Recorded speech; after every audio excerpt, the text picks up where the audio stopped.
मेरा नाम सौरभ केशरी है और बहुत बहुत स्वागत है आप सभी का हमारे नए जिसका नाम है power house of physical education concept. तो दोस्तों कि इस चैनल पर मैं आपको तैयारी कराता हूँ यूपी टीजीटी और पीजीटी की। जैसा कि आज ही का खबर है कि यूपी टीजीटी का जो वेबसाइट नहीं चल रहा था वो वेबसाइट अब 10 दिन के लिए बढ़ा दिया गया है और वेबसाइट अब खुल रहे हैं। तो जिन लोगों ने फॉर्म नहीं भरा है पहले वो फॉर्म भर लें और हम लोग स्टार्ट करेंगे पूरा जीरो से और पूरी टॉपिक तैयारी कराऊंगा। 3 महीने में पूरा कोर्स में क्लियर कर दूंगा। इससे पहले मैंने पार्ट 1 बना लिया है, थोड़े दिनों के प्रॉब्लम की वजह से मैं इसको लेट में कर रहा हूँ। तो चलिए हम लोग स्टार्ट करते हैं और आज का हमारा जो टॉपिक है तो हम लोग देख लेते हैं कैसे स्टार्ट करेंगे। तो आज मैं जो टॉपिक स्टार्ट करने वाला हूँ, ठीक है, वो टॉपिक है philosophies of education as applied to physical education. तो मैं आपको बताना चाहता हूँ कि जो फिलॉसफी है इस फिलॉसफी से एग्जाम्स में लगभग 2 क्वेश्चंस आते हैं। तो आप इनको आराम से पढ़िएगा और बहुत ही इंपॉर्टेंट फैक्ट्स मैं आपको बताऊंगा और आप इजी एक ट्रिक बताऊंगा जिससे कि आप क्वेश्चंस को पढ़ते ही पता कर लेंगे कि वो जो है वो किस फिलॉसफी में आएगा। क्वेश्चन से ही स्टेटमेंट से ही बता देंगे आपको। तो मैं इसे ट्रिक बताऊंगा। अगर मेरी वीडियो आपको पसंद आए तो चैनल को सब्सक्राइब करिए, लाइक करिए, शेयर करिए। चलिए आगे स्टार्ट करते हैं। आज हम लोग जो पढ़ेंगे वो पढ़ेंगे आइडियलिज्म। जैसा कि आप देख सकते हैं idealism, naturalism, realism, pragmatism and existentialism. आगे बात करते हैं some important facts in physical education में जो फिलॉसफी से रिगार्डिंग है मैं वो आपको बताऊंगा। आगे बात कर लेते हैं मल्टीपल चॉइस क्वेश्चंस। मैं 2 तरह के मल्टीपल चॉइस क्वेश्चंस आपको बताऊंगा, एक लेवल 1 और लेवल 2। तो चलिए स्टार्ट करते हैं। सबसे पहले हम बात जानेंगे मीनिंग ऑफ फिलॉसफी की। तो मीनिंग ऑफ फिलॉसफी का मतलब क्या होता है। फिलॉसफी शब्द जो है वो ग्रीक भाषा के फिलोस एंड सोफिया से मिलकर बना है, आप देख सकते हैं। तो इसका मतलब क्या होता है, जहाँ फिलोस का मतलब होता है लव और सोफिया का अर्थ होता है विजडम यानी बुद्धिमत्ता से प्रेम। तो इन सब मीनिंग को छोड़ते हैं हम लोग सीधा मतलब समझते हैं कि फिलॉसफी का मतलब, बहुत लोगों को कन्फ्यूजन होती है फिलॉसफी है क्या। तो फिलॉसफी का मतलब है ऐसा कोई भी चीज़ जिसके बारे में हम देख सकते हैं, समझ सकते हैं और उसकी ज्ञान के बारे में ज्ञान की प्राप्ति कर सकते हैं, दैट इज अ फिलॉसफी। तो आपको जानकर ये बात बड़ा हैरान होगा कि जितने भी विषय आज तक बने हुए हैं उन सबका बेस कहीं ना कहीं फिलॉसफी ही रहा है।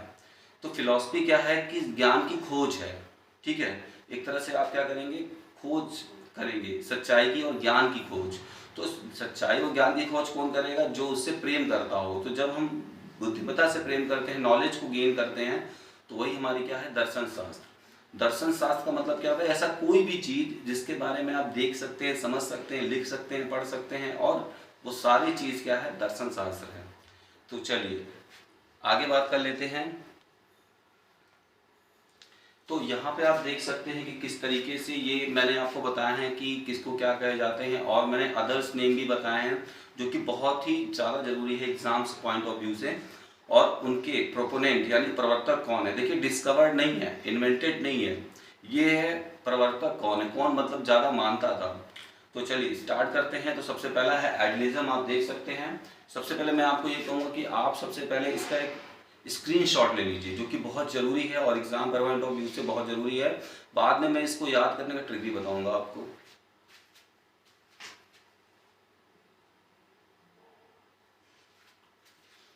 तो आई थिंक आपने इसको ले लिया होगा इसका स्क्रीनशॉट। तो आइडियलिज्म को कॉन्सेप्चुअलिज्म कहते हैं और स्पिरिचुअलिज्म कहते हैं। चलिए आगे और बात बताएंगे आपको। इसको प्रोमिनेंट, इसके प्रवर्तक जो थे वो प्लेटो थे जो कि ग्रीक के रहने वाले थे। नेक्स्ट आता है नेचुरलिज्म। नेचुरलिज्म को मेटेरियलिस्टिक भी कहा जाता है, ठीक है। आगे इसके जो प्रवर्तक थे वो रूसो थे जो कि फ्रांस के फिलोसफर थे। आगे बात करते हैं रियलिज्म। रियलिज्म का मतलब होता है यथार्थवाद, जिसे कि ऑब्जेक्टिविज्म भी कहा जाता है। यानी आगे बात करूंगा इसका मैं। अरिस्टोटल ने इसका प्रवर्तक माने जाते हैं और ये ग्रीक के रहने वाले थे। नेक्स्ट है प्रैग्मेटिज्म। प्रैग्मेटिज्म यानी व्यवहारवाद और एक्सपेरिमेंटलिज्म और डियरिज्म भी इसका नाम बोला जाता है। और जॉन डीवी जो कि इसके प्रवर्तक माने जाते हैं, बहुत बड़े फिलोसफर हैं, यूएसए के रहने वाले थे। नेक्स्ट है एग्जिस्टेंशियलिज्म जो कि 3 लोगों ने इसके प्रवर्तक जो कि सबसे मेन माने जाते हैं। तो हम लोग उनके बारे में बात करेंगे। चलिए एक एक करके हम लोग अब आगे पढ़ेंगे, ठीक है। तो सबसे पहले आपने देखा है आदर्शवाद। तो सबसे पहले हम लोग बात करेंगे आदर्शवाद की। तो फिजिकल एजुकेशन में जो पर्सनालिटी का विकास होता है वो आदर्शवाद के द्वारा होता है। ये पॉइंट आप हमेशा याद रखिएगा, पूछा जाता है कि फिजिकल एजुकेशन में जो पर्सनालिटी डेवलपमेंट होता है। अच्छा, मैं आज आपको एक ट्रिक बताना चाहूँगा कि कैसे आप पहचानेंगे कि कौन सी स्टेटमेंट आइडियलिज्म है। तो इसके लिए आप एक बार ध्यान दीजिएगा कि कभी भी स्पिरिचुअलिज्म की बात हो, यानी जिसमें कि नैतिकता की, मोरलिटी की बात हो, और स्पिरिचुअल यानी धार्मिक चीज़ों की बात हो, जिसमें आत्मज्ञान की बात हो, तो आइडियलिज्म वाले क्या है, आइडियलिज्म वाले ने बोला है कि ज्ञान प्राप्ति का, देखिए दर्शन शास्त्र का मतलब क्या होता है कि ज्ञान प्राप्ति के एक तरीके। आइडियलिज्म ने बोला कि जो ज्ञान की प्राप्ति होती है ना, वो आइडियाज के थ्रू होते हैं। जब तक आइडियाज नहीं होंगे तब तक आप ज्ञान की प्राप्ति नहीं कर पाएंगे। तो एक बात आप ध्यान दीजिएगा, जब भी स्टेटमेंट में आपको मोरालिटी यानी नैतिकता की बात मिलेगी समझने के लिए, या फिर आदर्श मिलेगा, या फिर आपको मिलेगी नैतिकता के साथ साथ आपको स्पिरिचुअल यानी धार्मिक कुछ बातें मिलेंगी, तो ये बात समझ लीजिए कि वो किससे संबंधित है, वो आपके आइडियलिज्म यानी आदर्शवाद से संबंधित है। आगे देख लेते हैं। जैसे देखिए स्टेटमेंट में आपको समझ में आ जाएगा, teacher as a role model of students. तो रोल मॉडल क्या है, एक तरीके से मोरालिटी है, मोरल ऑब्लिगेशन है।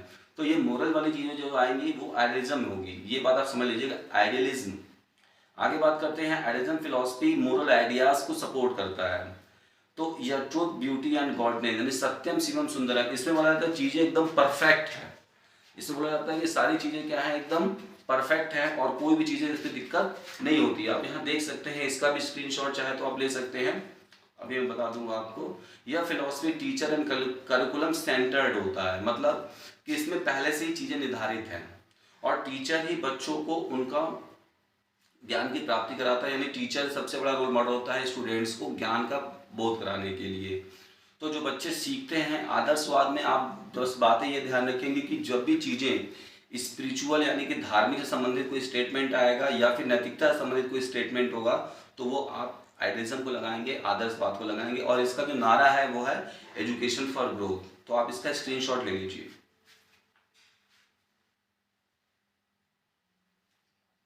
चलिए स्टार्ट करते हैं। नेक्स्ट अब बात करते हैं नेचुरलिज्म की, यानी प्रकृतिवाद। तो प्रकृतिवाद तो सबसे बड़ी बात, देखिए मैं आपको बता रहा हूँ जितने भी यहाँ पे फिलॉसफीज दिए गए हैं ना, ये क्या है, ये ज्ञान प्राप्ति के एक तरीके हैं, यानी सच्चाई खोज करने के तरीके हैं। तो पहले लोगों ने बोला कि आदर्श, जब तक हम आइडियाज नहीं लेंगे, जब तक हम चीज़ों को सोचेंगे नहीं, तब तक हमें ज्ञान की प्राप्ति नहीं हो सकती है। यानी कि उन्होंने बोला है कि सारी चीज़ें जो ज्ञान है वो अध्यात्म में लिखी हुई हैं पहले से। ये था आइडियलिज्म की बात। लेकिन नेचुरलिज्म में क्या है, नेचुरलिज्म ये कहता है कि यह सबसे प्राचीन ओल्डेस्ट फिलॉसफी है जो वास्तविकता पर आधारित है।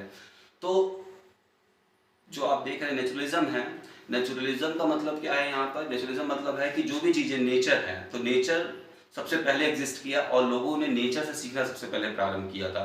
इसलिए नेचुरलिज्म को सबसे ओल्डेस्ट फिलॉसफी कही जाती है। तो कभी भी ये क्वेश्चन आता है, ये स्टेटमेंट पूछा गया था एक बार एग्जाम में कि सबसे प्राचीन फिलॉसफी कौन सी है, तो आप प्रकृतिवाद, क्योंकि सबसे पहले जो मनुष्य था वो किससे सीखना, ज्ञान की प्राप्ति करना चाहा था। सबसे पहले उसने ज्ञान की प्राप्ति किया किससे, नेचुरलिज्म से। तो playing the game in the spirit of game, तो एक बार जानिए कि इसमें जब भी कभी आपका नेचर से रिगार्डिंग कोई बात होगी, तो नेचर से रिगार्डिंग कभी भी बात होगी, तो आप ये समझ लीजिए कि आपको इस नेचुरलिज्म को ही करना है।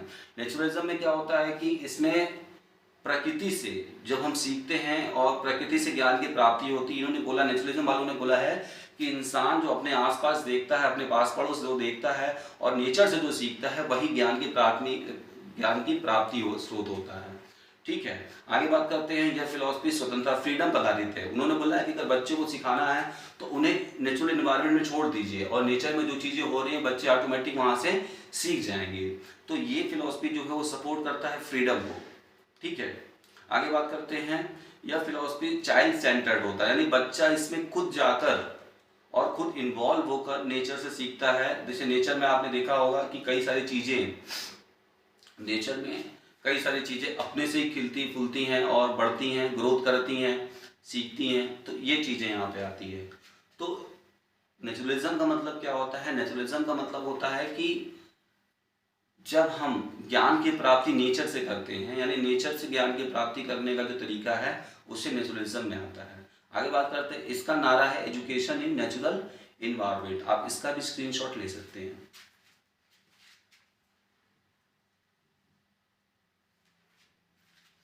चलिए आगे देखते हैं और नेक्स्ट फिलॉसफी की तरफ चलते हैं। नेक्स्ट है रियलिज्म।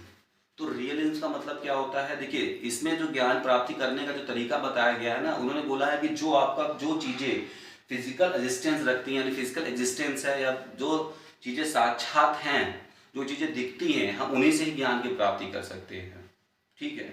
अभी आपको एक चीज डाउट होगा कि आपने बोला सर, आपने अभी नेचुरलिज्म में भी यही चीज बताई कि जो चीजें साक्षात नेचर में दिख रही हैं उनसे अगर ज्ञान की प्राप्ति कर रहे हैं तो वो हमारा नेचुरलिज्म हो गया है। और अभी आप बोल रहे हैं कि यथार्थवाद में भी यही चीज है, तो दोनों में डिफरेंस क्या है? देखिए दोनों में डिफरेंस है कि नेचर की कभी कभी कुछ चीजें होती हैं जो हमें दिखती नहीं है और जो कि साक्षात और फिजिकल एग्जिस्टेंस नहीं होता है। जैसे नेचर में आपने देखा होगा कि सूर्य जो है, ठीक है, अपनी रोशनी पृथ्वी पर लाती है, तो क्या आप उसकी रोशनी को टच कर सकते हैं, छू सकते हैं, पकड़ सकते हैं? नहीं। तो ये क्या हो गया, ये आपका नेचुरलिज्म हो गया। तो नेचुरलिज्म में कुछ चीजें ऐसी हैं जो दिखती तो हैं पर हम उन्हें साक्षात छू नहीं सकते हैं, फिजिकल एग्जिस्टेंस नहीं करती हैं। जैसे हवा चलती है बट हमें महसूस होता है कि हम हवा को पकड़ सकते हैं, नहीं पकड़ सकते हैं। तो नेचुरलिज्म और रियलिज्म में यही फर्क है। इन्होंने बोला है कि हम ज्ञान की प्राप्ति उसी चीज से कर सकते हैं जो हमें साक्षात दिखती है, जिसका कि फिजिकल बॉडी हम टच कर सकते हैं। ठीक है, तो एग्जिस्टेंट चीजें हैं और ये पूरी तरीके से विज्ञान और साइंस बताया जाता है, क्योंकि सारी चीजें इसमें क्या होती हैं कि लैब में टेस्ट होता है, और लैब में जब टेस्ट होता है तो जो भी रिजल्ट्स आते हैं उनके बेसिस पर हम सच्चाई को जानते हैं और ज्ञान की प्राप्ति करते हैं। तो रियलिज्म यानी यथार्थवाद कहते हैं, यानी जो चीजें एग्जिस्ट करती हैं उनसे ही ज्ञान की प्राप्ति की जा सकती है। इनके अलावा कोई भी आप किसी भी चीज से ज्ञान की प्राप्ति नहीं हो सकती। ये विचारों पे बात नहीं करते हैं। तो sound mind in a sound body, इसका जो उदाहरण है वो सबसे अच्छा उदाहरण क्या है? रियलिज्म, यथार्थवाद है। मतलब ये चीज महसूस किया गया है कि जब तक आपका बॉडी अच्छा नहीं होगा तब तक आपका माइंड अच्छा नहीं हो सकता। यह फिलॉसफी बुद्धि कैसे विज्ञान पर आधारित है, जैसा कि आप देख सकते हैं यहाँ पर। नेक्स्ट बात करते हैं, इसमें सेंसेस को डेवलप और ट्रेन करने पर जोर दिया जाता है। मतलब कि चीजों को छू कर पकड़ कर ही चीजें सीखी जाती है, यानी ज्ञान की प्राप्ति कर सकते हैं। अब हम किसी चीज को देख ही नहीं लेंगे, एज्यूम कर लें, तो इससे ज्ञान की प्राप्ति नहीं होगी। इस बात में यही बोला गया है कि इससे ज्ञान की प्राप्ति नहीं हो सकती है। तो जब तक चीजें हमको सामने नहीं दिखेंगी, जब तक चीजें हमको नहीं दिखेंगी, जब तक हम चीजों को टच नहीं करेंगे, तब तक हमारा उस चीज के बारे में नॉलेज आगे नहीं बढ़ सकता है। आगे बात कर लेते हैं। इसका जो नारा है वो है, अनपढ़ रहने से बेहतर है जन्म ना हो और कोई विचारित होने से बेहतर है अनपढ़ रहना। ठीक है, तो आप इसका भी स्क्रीनशॉट ले सकते हैं।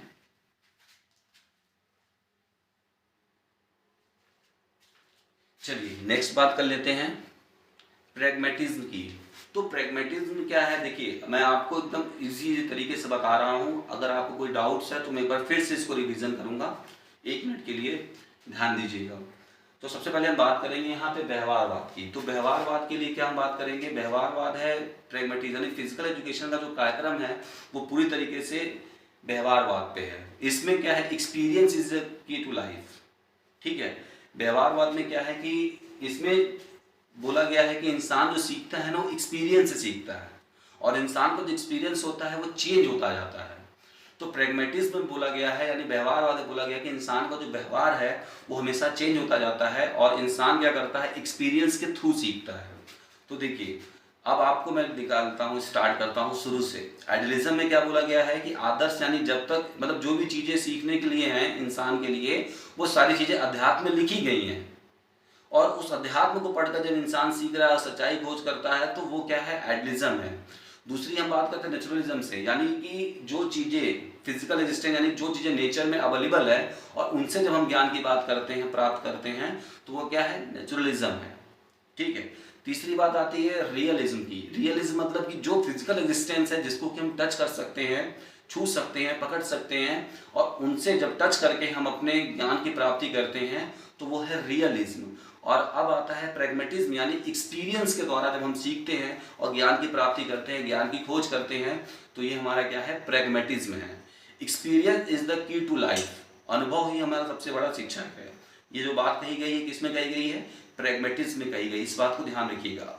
यह फिलॉसफी गतिशीलता, डायनिज्म में विश्वास। डायनिज्म मतलब क्या है कि डायनेमिक है, क्योंकि इंसान का जो एक्सपीरियंस है वो आज कुछ और है, कल कुछ और हो जाएगा। ठीक है, आगे बात कर लेते हैं। इसके अनुसार सभी आइडिया, वैल्यू और रियलिटी चेंज होती है। मैंने बताया था जैसा कि, तो जो भी चीजें चेंज होती हैं वो इसके अंदर आती है। नेक्स्ट बात करेंगे, इसका नारा है एजुकेशन फॉर द सक्सेस। ठीक है, आप भी इसका स्क्रीनशॉट ले सकते हैं।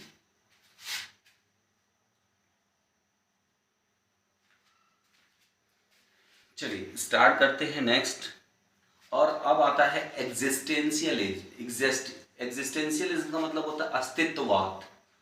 ठीक है, अब इसमें भी कोई कंफ्यूजन होगा। मैं आपको फिलॉसफी का मतलब समझिए कि ज्ञान प्राप्ति करने का एक तरीका, कि आप कैसे ज्ञान को प्राप्त कर सकते हैं। लोगों ने अलग अलग तरीके बताए हैं और उन तरीकों से ज्ञान की प्राप्ति किया जाता है और बच्चों को ज्ञान की प्राप्ति करवाया जाता है, सिखाया जाता है। ठीक है, तो मैंने आपको पहले बता दिया, ये इंडिविजुअल फ्रीडम को सपोर्ट करता है। इसमें जो एग्जिस्टेंशियलिज्म में है, एग्जिस्टेंशियलिज्म में ये बोला जाता है कि बच्चों को सिखाने के लिए उनको फ्रीडम यानी कि छोड़ दीजिए। अगर आप बच्चे पर दबाव बनाएंगे, बच्चों को चीज़ें हैं तो उनको बेसिक बताइए, बेसिक के बाद उनको छोड़ दीजिए। बच्चा क्या बनना चाहता है भविष्य में वो खुद डिसाइड कर लेगा। इसमें आपको कोई भी प्रॉब्लम नहीं होनी चाहिए। आगे बात करते हैं, इसके अनुसार व्यक्ति के पास कुछ भी करने की choice of variety of interest होता है। ठीक है, इसमें क्या बोला गया है कि इसमें आप देख सकते हैं सेकंड पॉइंट में बोला गया है कि इसमें व्यक्ति को चॉइस होती है कुछ भी करने के लिए, उसके पास बहुत सारी चीज़ें होती हैं। बच्चे को अपना भविष्य में ज्ञान प्राप्ति करने के लिए बहुत सारी होती है, और बच्चा किसमें अपने आप को किसमें ज्ञान की प्राप्ति करना चाहता है और किसमें जाना चाहता है, किस तरीके से ज्ञान की प्राप्ति करना चाहता है, वो उसके ऊपर डिपेंड होना चाहिए। इसके अनुसार टीचर शिक्षक प्रक्रिया में उत्तेजक यानी स्टिमुलस का कार्य करता है। ठीक है, इसका मतलब क्या है कि इस तरीके की जो शिक्षक प्रक्रिया होती है, पढ़ाने का यानी ज्ञान प्राप्त कराने का जो तरीका होता है, उसमें टीचर भी बच्चों को बता देता है, बाकी बच्चे अपना खुद डिसाइड करते हैं कि उन्हें किस तरीके से ज्ञान की प्राप्ति करनी है। आगे बात करते हैं, इसका नारा है फ्रीडम फॉर एजुकेशन। ठीक है, तो कोई भी डाउट हो आपको, मैं आपको पूरी क्लासेस बताऊंगा और मैं 3 महीने पूरा रेगुलर वीडियो डालूंगा। डेली आपको 2 वीडियो देखने को मिलेगा, तो आप घबराइएगा मत, कहीं और किसी चीज़ के लिए नहीं, पूरा फ्री ऑफ कॉस्ट रहेगा। किसी भी तरीके का कोई भी आपसे पैसे नहीं लिए जाएंगे। और कोई भी क्वेरी है तो आप मुझे बात कर सकते हैं, डायरेक्ट मैं आपको नंबर दे दूंगा।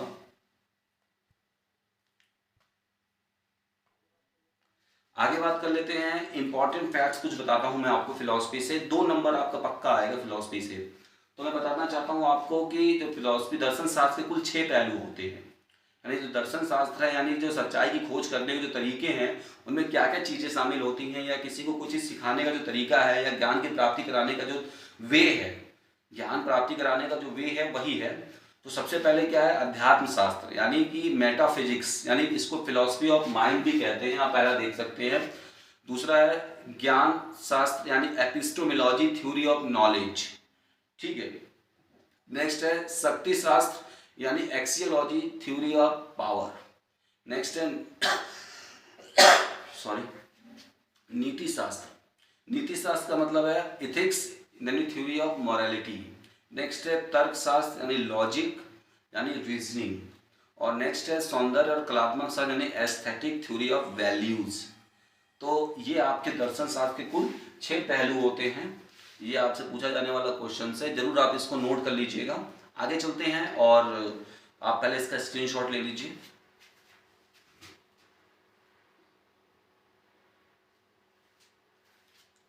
चलिए स्टार्ट करते हैं। और अब आपको मैं कुछ इंपॉर्टेंट फैक्ट्स बताने वाला हूं, जो कि बहुत ही ज़्यादा पढ़ाई करने से मुझे वो चीज़ें मिली हुई हैं और मैं बहुत ज़्यादा इस चीज़ को मैंने गेन किया हुआ है, तो आप इसको देख सकते हैं। तो फिजिकल एजुकेशन की जो फिलॉसफी है वो प्रैग्मेटिज्म यानी व्यवहारवाद, आइडियलिज्म यानी आदर्शवाद, और रियलिज्म यानी यथार्थवाद, तीनों पर आधारित होता है। बट अब आप कहेंगे सर आपने कहाँ कंफ्यूज कर दिया, अभी आपने बताया था कि ये प्रैग्मेटिज्म पर होता है सिर्फ। तो देखिए, कभी भी अगर क्वेश्चंस में 4 ऑप्शन आएंगे तो उसमें प्रैग्मेटिज्म सबसे राइट आंसर होगा। बट कभी कभी क्या होता है कि 5 दे देता है, और नेट वाले क्वेश्चन आपने देखे होंगे सीक्वेंस अरेंज करने के लिए कि किस पर आधारित नहीं है या किस पर आधारित है, उसमें आप ये तीनों को लगा सकते हैं। तो ये नेट के क्वेश्चंस के हिसाब से बनाया गया है, तो आप इसको गलत मत समझिएगा। ठीक है, आप यहाँ देख सकते हैं। आगे बात कर लेते हैं, फिजिकल एजुकेशन की जो फिलॉसफी है उसे इक्लेक्टिक भी कहा जाता है। इक्लेक्टिक यानी उदारवाद। ठीक है, आगे बात करते हैं कि आपने बहुत सारे डाउट्स सुने होंगे फिजिकल एजुकेशन से रिगार्डिंग कि sound mind in a sound body, ये स्टेटमेंट किसने दिया था। ठीक है, तो अब आज मैं इसको क्लियर करूंगा आपको कि ये स्टेटमेंट जो दिया किसने दिया और कैसे दिया, क्या चीज़ें थी, तो इसको बात करते हैं। तो प्राचीन दार्शनिक प्लेटो ने फिजिकल एजुकेशन को युवाओं में चारित्रिक विशिष्ट गुण लाने का सबसे सतत माध्यम बताया है। ठीक है, शरीर मन का संबंध सर्वप्रथम प्लेटो ने बताया था, परंतु sound mind in a sound body का नाम अरस्तु ने दिया था। तो बहुत सारे बच्चों को कंफ्यूजन रहती है ये चीज़ कि sir sound mind in a sound body किसने दिया था। तो देखिए, इसको समझने के लिए आपको पहले ये समझना होगा कि क्रम क्या है। जैसे आपने देखा कि फिलोसफर जो आए थे उनके 3 क्रम थे ग्रीक में।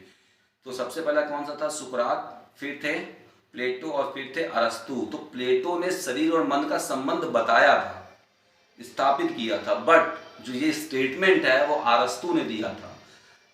ठीक है, आगे बात कर लेते हैं। यहां पे आप देख सकते हैं कि ट्रेडिशनल स्कूल ऑफ फिलोसफी में रियलिज्म, प्रैग्मेटिज्म और नेचुरलिज्म शामिल होते हैं। ट्रेडिशनल स्कूल ऑफ फिलोसफी मतलब क्या है यहाँ पे?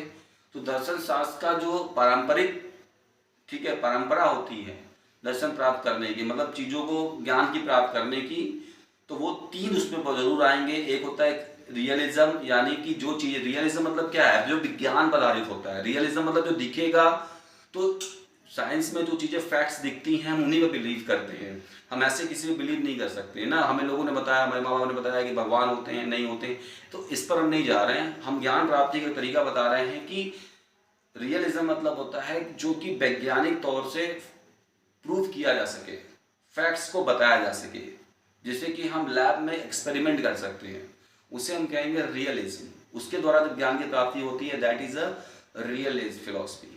नेक्स्ट है प्रैग्मेटिज्म, यानी व्यवहारवाद, यानी एक्सपीरियंस के थ्रू जब हम ज्ञान की प्राप्ति करते हैं, कोई चीज़ हम करते हैं और करने के बाद जब हम उससे कुछ एक्सपीरियंस लेते हैं, कुछ अनुभव है, और अनुभव के द्वारा जब हम ज्ञान की प्राप्ति करते हैं, सच्चाई की खोज करते हैं, that is a pragmatism. And the next is naturalism, यानी कि जो चीज़ नेचर से हम सीखते हैं, नेचर हमें सिखाती है, नेचुरल एग्जिस्टेंस है जो चीज़ों का, उससे जब हम ज्ञान की प्राप्ति करते हैं, दैट इज नेचुरलिज्म। आगे बात करते हैं sequence of great Greek philosopher. तो सबसे पहले ये बहुत ज़्यादा प्रॉब्लम्स होती है, बच्चे समझ नहीं पाते हैं। एक बार ये क्वेश्चंस आया था आपके नेट के एग्जाम्स में फिजिकल एजुकेशन के, तो आप देख सकते हैं। तो सबसे पहले यहाँ पे हैं Socrates, that's Plato and then Aristotle. ठीक है, तो सुकरात, प्लेटो एंड एरिस्टोटल। इसको याद करने का ट्रिक याद रखिएगा, हमेशा मैंने उसी ट्रिक से याद किया हुआ है, दैट इज स्पा, यानी SPA, स्पा। स्पा एक मसाज भी होता है, ठीक है, तो आप उससे भी याद कर सकते हैं। आगे चलते हैं, देखते हैं। अब हम लोग आते हैं आज के MCQs पर, जो कि बहुत ही इंपॉर्टेंट है। मैं 2 तरह के MCQs आपको कराऊंगा। हर लेसन के बाद आपको कुछ इंपॉर्टेंट फैक्ट्स और उसके बाद आपको MCQs मिलेंगे। MCQs के 2 लेवल रहेंगे, लेवल 1 और लेवल 2। ठीक है, तो स्टार्ट करते हैं। सबसे पहले है through which philosophy is the development of personality in physical education, यानी किस फिलॉसफी के द्वारा फिजिकल एजुकेशन में पर्सनालिटी का डेवलपमेंट होता है। यहाँ पे आप दोनों देख सकते हैं, हिंदी और इंग्लिश दोनों हैं, जिसमें कंफर्ट हो, क्योंकि बहुत सारी प्रॉब्लम्स होती है। तो यहाँ पे जो करेक्ट ऑप्शन होगा वो ऑप्शन होगा क्या? आइडियलिज्म। ठीक है, अरे जब भी आपकी नैतिकता की बात होगी, मॉरलिटी की बात होगी, तो आप हमेशा चीज़ों को याद रखिएगा कि आपको क्या करना है, आपको याद करना है कि वो आइडियलिज्म के द्वारा होगा। नेक्स्ट बात करते हैं, which philosophy of education defines teacher as a role model of student. तो किस फिलॉसफी के द्वारा ये बताया जाता है कि छात्र क्या है, कि शिक्षक को छात्र के एक आदर्श मॉडल के रूप में देखा जाता है। टीचर क्या होता है? बच्चों के लिए एक आदर्श रूप होता है। तो ये भी क्या है कि इसमें मोरल ऑब्लिगेशन आ रहा है, मोरलिटी आ रही है, तो आप इसमें ज़रूर पहचान जाएंगे, दैट इज आइडियलिज्म में ऐसी बातें कहेंगे। ये सब क्वेश्चंस प्रीवियस ईयर में आए हुए क्वेश्चंस हैं, तो आप इनको जरूर एक बार देखिएगा। फिलॉसफी से 2 नंबर के क्वेश्चन जरूर आते हैं और हर एग्जाम में आए हुए हैं, और ये वाला भी पूछा जा चुका है। ये 2016 के TGT में पूछा जाने वाला सवाल है, आप इसको देख सकते हैं। आगे बात करते हैं, what is the meaning of epistemology, यानी ज्ञान शास्त्र को यह भी कहा जाता है। तो ज्ञान शास्त्र को कहा जाता है ज्ञान का सिद्धांत। तो यहाँ पे ऑप्शन ए सही होगा। आइए नेक्स्ट बात करते हैं, which philosophy concern with playing the game in the spirit of game, चीजों को उनके हिसाब से हैंडल करना। नेचर में क्या होता है, चीज़ें जैसी होती हैं उसी नेचर के हिसाब से चीज़ें करनी चाहिए, तो दैट इज नेचुरलिज्म। मैंने आपको बताया था कि जो चीज़ें जैसी होती है, नेचर क्या कहता है, नेचर के अगेंस्ट आप जाएंगे तो आपको बहुत सारे प्रॉब्लम्स होते हैं, ठीक है। तो इसमें आप याद रखेंगे कि playing the game in the spirit of game, यानी खेल को खेल भावना की तरह खेलना, यह जो संबंधित है यह प्रकृतिवाद से यानी नेचुरलिज्म से संबंधित है। How many aspects of philosophies, तो देयर इज आप देख सकते हैं ऑप्शन 6, ठीक है। जैसे मैंने बताया था आपको, एपिस्टेमोलॉजी बताया था, ठीक है, एस्थेटिक्स बताया था आपको, theory of mind, theory of axiology बताया था, तो कुल 6 पहलू होते हैं दर्शन शास्त्र के। आगे बात कर लेते हैं, in following which philosophy also known as experimentalism, यानी ऐसी कौन सी फिलोसफी है जो कि एक्सपेरिमेंट कर सकते हैं। देखिए थ्योरी, आपको अगर फिलोसफी वाले क्वेश्चंस को सॉल्व करना है तो सबसे पहले आप ये जान लीजिए कि आपको इनके प्रोपोनेंट यानी प्रवर्तक को याद करना है कि ये प्रवर्तक कौन थे, ठीक है, इनके कौन प्रवर्तक थे। दूसरा, उनके जो निकनेम है यानी अदर नेम और उस फिलोसफी को किस नाम से जाना जाता है, ये क्वेश्चंस भी ज़्यादा आते हैं, तो आप इनको भी याद कर लीजिए। तो in following which philosophy also known as experimentalism, experimentalism मतलब जिसमें हम एक्सपेरिमेंट करते हैं। तो किस में एक्सपेरिमेंट करते हैं, जैसा कि मैंने बताया था आपको कि रियलिज्म में, यानी एक्सपेरिमेंट हम किसमें करते हैं, रियलिज्म में, यथार्थवाद यानी विज्ञान को कौन सपोर्ट करता है, रियलिज्म करता है। तो इजी क्वेश्चन है, अगर आप इसको एक बार पढ़ लेंगे और मेरे कही हुई बातों को समझ लेंगे कि कैसे आप पहचानेंगे कि ये रियलिज्म में जाएगा, कैसे पहचानेंगे कि आइडियलिज्म में जाएगा, तो आप आसानी से इन चीज़ों को कर सकते हैं, इनमें कोई भी प्रॉब्लम आपको नहीं होगी, ठीक है। तो आपको बताया मैंने एक्सपेरिमेंटलिज्म किस में है, रियलिज्म में है, क्योंकि एक्सपेरिमेंट हम किसमें करते हैं, साइंस में करते हैं, साइंस में एक्सपेरिमेंट करते हैं लैब के अंदर, और वहाँ रिजल्ट फैक्ट्स के थ्रू हम रिजल्ट्स को गेन करते हैं, और गेन करने के बाद रिसर्च करने के बाद ज्ञान की प्राप्ति करते हैं। That is the way of philosophy. Means क्या है, philosophy means the way of gaining knowledge, बस सीधी सी बात, द ऑब्टेनिंग नॉलेज। तो लोगों ने तरीके बताए हैं। आगे बात करते हैं, ये लेवल 2 के क्वेश्चन है, नेट में पूछे वाले जाने वाले क्वेश्चन है, आप इनको भी देख सकते हैं। इसमें मैच द कॉलम दिया हुआ है, यहाँ पे एपिस्टोमोलॉजी, लॉजिक्स, एथिक्स और एस्थेटिक्स, ये सारे आपके फिलॉसफी के एस्पेक्ट्स हैं। मैंने बताया था फिलॉसफी के 6 पहलू होते हैं, इसमें से 4 पहलू है, आपको इसके बारे में बताया हुआ है। तो चलिए, एपिस्टोमोलॉजी का मतलब क्या होता है, जो कि ज्ञान शास्त्र से संबंधित है, तो डील्स विथ अल्टीमेट ट्रूथ, ये इसका राइट आंसर होगा। नेक्स्ट है लॉजिक, लॉजिक मतलब डील्स विथ रीजनिंग, ठीक है, इसका बी का तीसरा हो जाएगा। नेक्स्ट एथिक्स, यानी एथिक्स मतलब मोरलिटी से संबंधित होता है, तो एथिक्स यानी कि डील्स विथ मोरल, और एस्थेटिक्स मतलब deals with nature of beauty in arts. तो आप इसको देख सकते हैं, यहाँ पे जो आंसर होगा ए का चौथा,